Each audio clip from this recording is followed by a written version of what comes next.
guys, welcome back to another video. So today, oh, and I'm Megan, by the way. Look, I remembered to tell you, so there you go.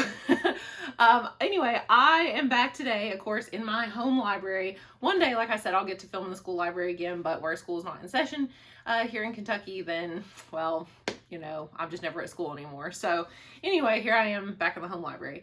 So I'm going to tell you all the books I read in November. I say all, I mean, it wasn't really that many. It was like 3. And I'm going to show you some books I want to read in December. I thought I'm going to start combining these 2 videos because it, you know, I don't need to be talking about each book for so long and I can just stick it all together. Anyway, let's get started. Let me show you the first book.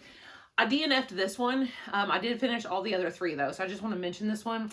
I DNF'd I'll Be the One by Lila Lee. It's a young adult, kind of like romance, basically. Romance, we categorize as romance, but it could also be just kind of like realistic fiction. I picked it last time because of the the colors on the cover. It reminded me of like an ice cream parlor or something because it was so colorful. And the text, I don't know if you can see this, but the text here on the inside is in like multicolored, and I don't know, it just sounded so pretty. And it was about like, or it looked pretty and it sounded cool, about K-pop, about this girl who wanted to be the next K-pop star, but she's overweight, and her mom was really like overbearing about it because she is like a plastic surgeon or something. And she signs up for this competition where she can both sing and dance. And even the judges are like, you'd have to lose weight. I don't think you're fit for this competition. And she gets in anyway. And that was the premise that was told right here. And I read about 110 pages or so of this book, which, as you can see, is a pretty good chunk of it, like a third of it, because it's pretty short. I think it was right about a third.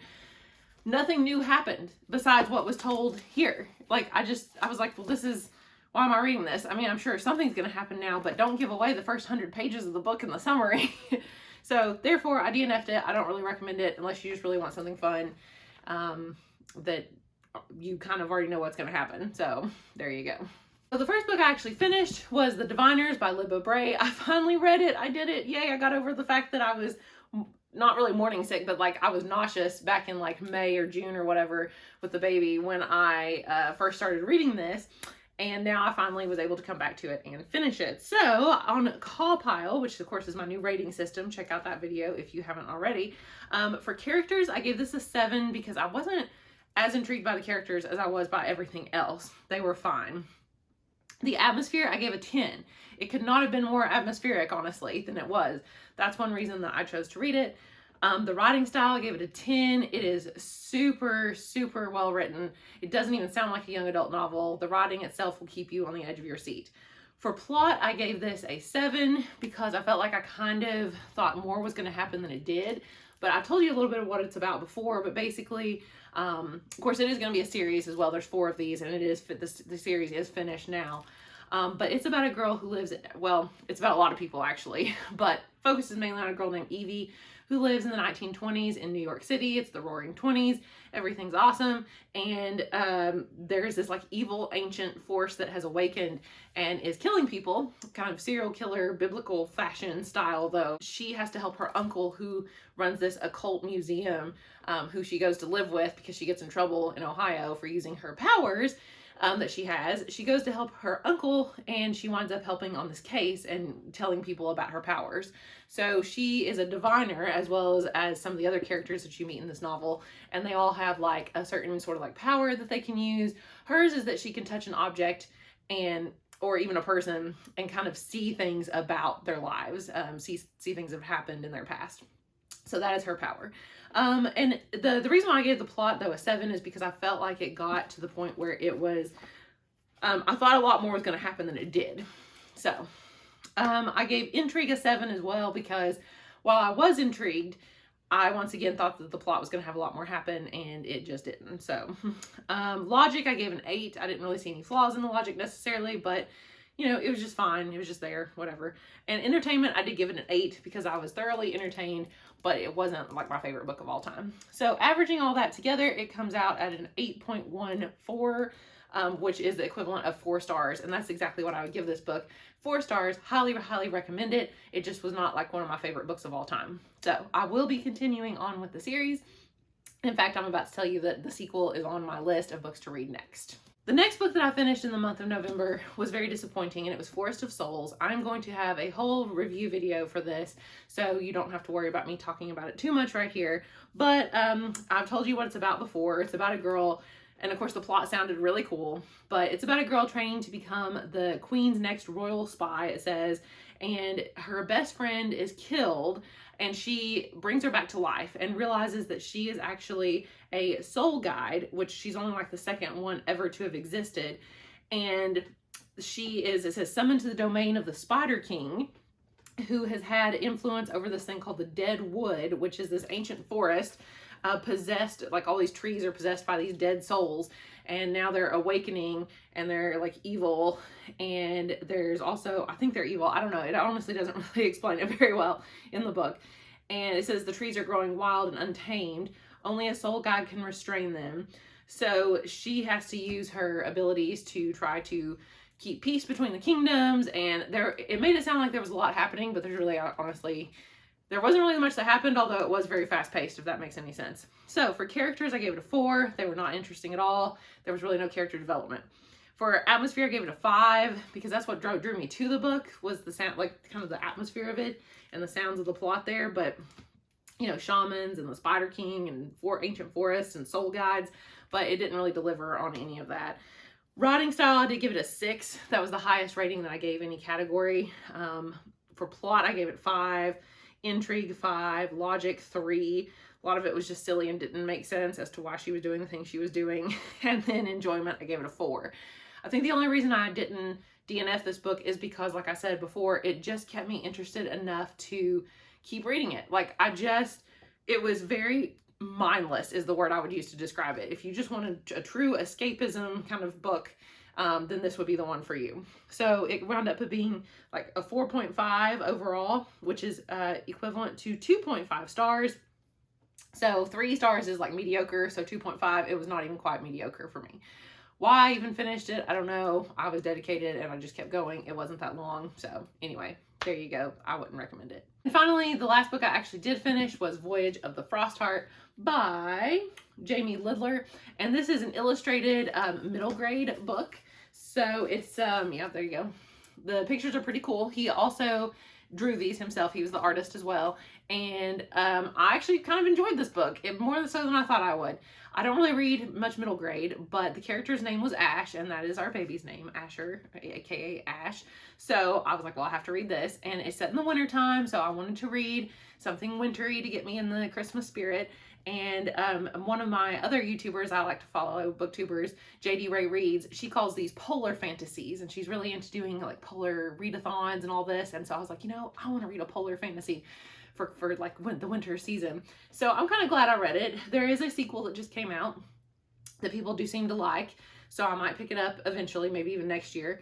But it's very fast paced because it is a middle grade book, but it's about a boy named Ash who turns out he is a song weaver, and in the world they live in, which is basically like a post-apocalyptic future, because they keep mentioning like the world before, or I think it's what they call it, the world before, and I think that's like our time, and there's remnants of things left over, and it turns out that's the stuff that we had. But I think that's the most interesting part of this novel, honestly. I wish they would talk more about that.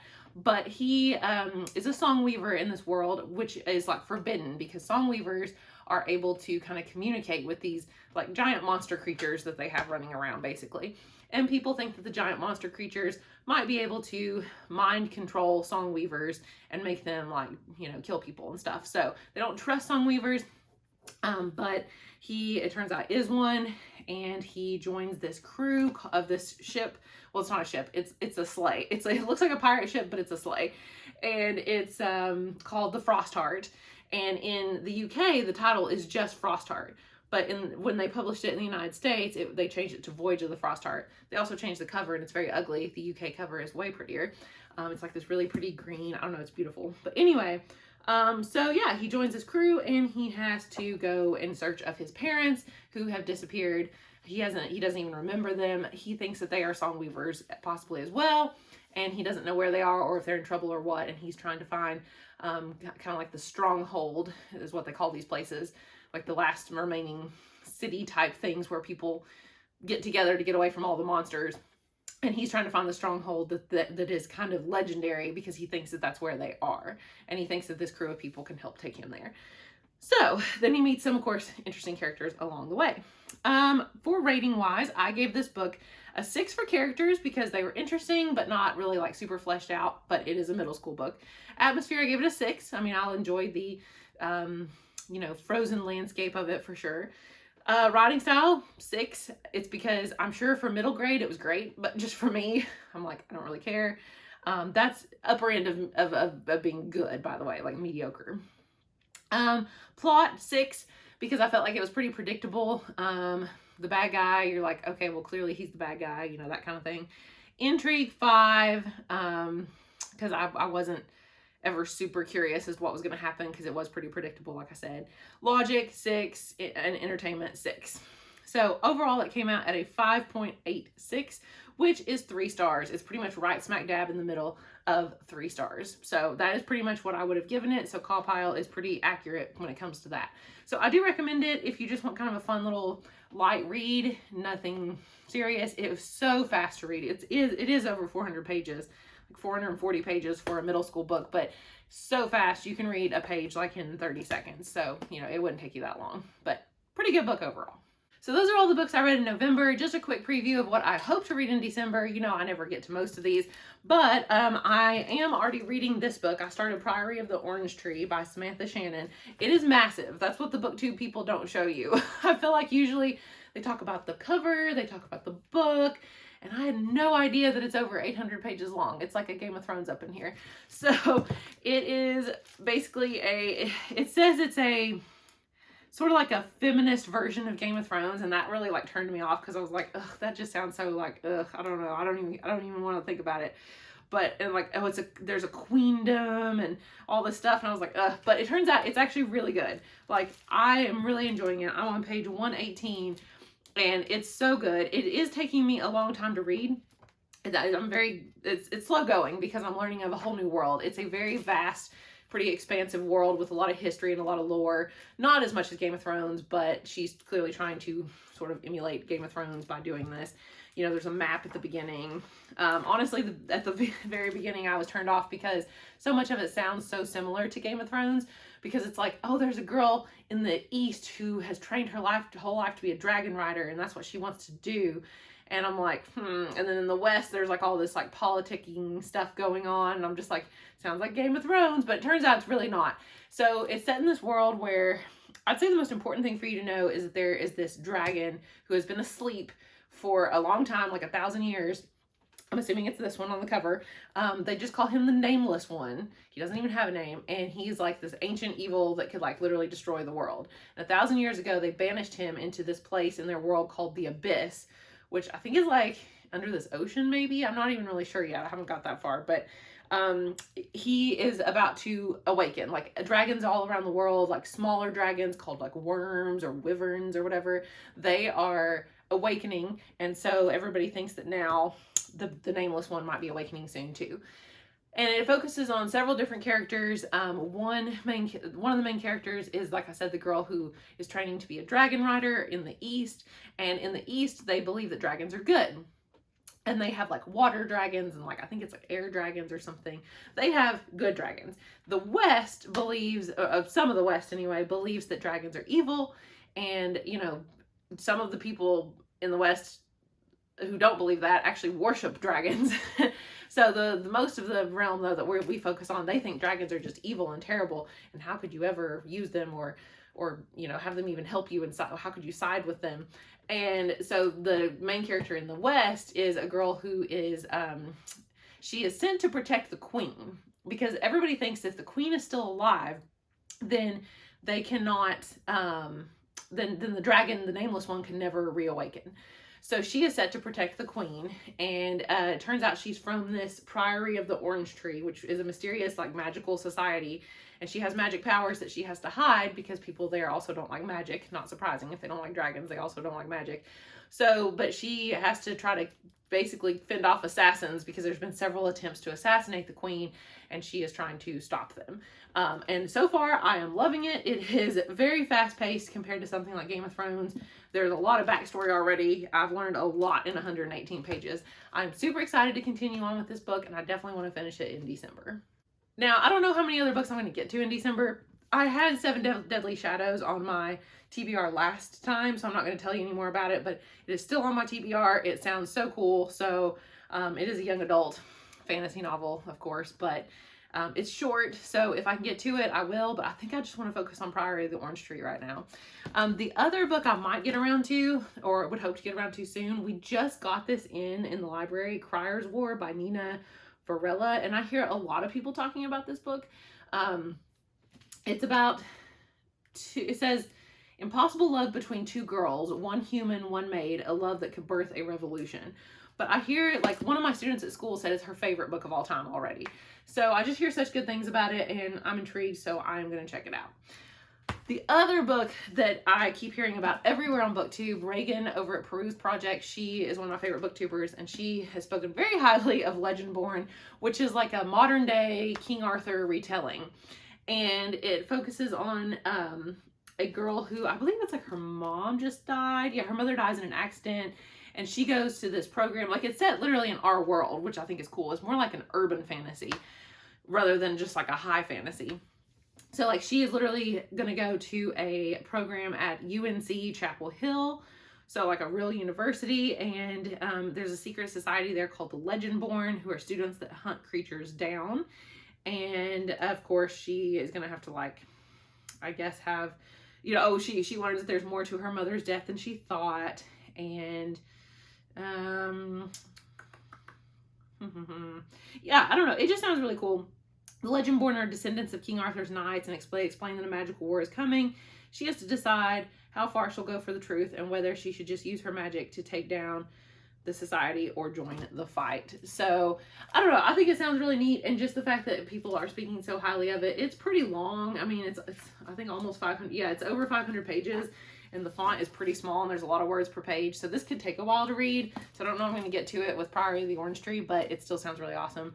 Now, my last book, I don't think I'm going to get to it, but it is Layer of Dreams by Libba Bray, also gigantic, but this is the sequel to The Diviners. So there are 4 in the Diviners series, and like I mentioned, I really enjoyed The Diviners, gave it 4 stars. I read 30 pages of this one just to get a good start. It is going to focus on different characters. Like, it has some of the same characters from the first one, but I think we have 2 new main characters in this one. So I'm intrigued to see, because, like, I guess there is a different ancient evil that has awakened in this book as compared to the first book. And I'm like, well, that sounds really similar, but it's like, oh, supposedly this one's even more evil than the last one. So we'll see. But anyway, if I can get time, I'll at least maybe, you know, crack into it a little bit. I think this one will be easy to get into because I know I will already like it, and I know I'm going to read it. So these other ones I have to kind of evaluate. Is this worth reading? You know, but this one I know I'm going to read. So Priory of the Orange Tree is the main focus for the month. And then I have to say, after Priory of the Orange Tree, the next main focus is probably to try this one, just because of the hype that has been so much around it lately. So anyway, wish me luck with that TBR. I mean, it is Christmas time, so I do get 2 weeks off for Christmas from school, working as a librarian. So that is nice. Hopefully I will actually get some time to read some books, and especially, you know, the baby is due in February, so I don't have much time to read before then. So I am going to try to read as much as possible now, because I mean, I know I'm going to be busy in February. So anyway, thank you guys for watching. Let me know if you are excited about any of these books and what books you are going to read in December. So if you'll comment down below, I need more people to start commenting, because I actually want to respond to people. So let me know what books you plan on reading in December, and I will talk to you guys later. Bye.